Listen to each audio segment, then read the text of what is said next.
Les faits remontent à 2009. Gérald Darmanin est dans sa 26e année. Déjà conseiller municipal à Tourcoing, il est également chargé de mission au service des affaires juridiques de l'UMP.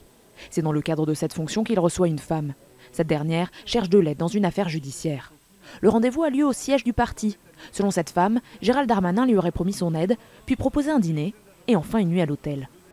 8 ans plus tard, mai 2017, Gérald Darmanin est nommé au gouvernement. Le garde des Sceaux de l'époque, François Bayrou, reçoit une lettre dont le tout nouveau ministre de l'Action et des Comptes publics parle le 15 janvier.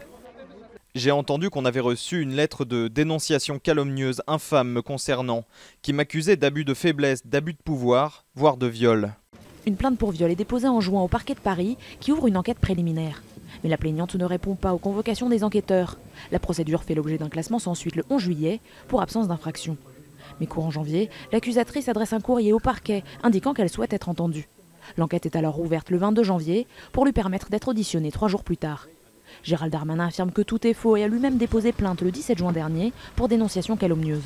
Son avocat affirme que ces accusations ne traduisent qu'une seule intention de nuire. L'intention de nuire résulte de la chronologie. Un dépôt de plainte 9 ans après et parce qu'il est devenu ministre. Pour sa part, la justice n'a pas d'autre alternative que d'ouvrir une enquête avant de classer.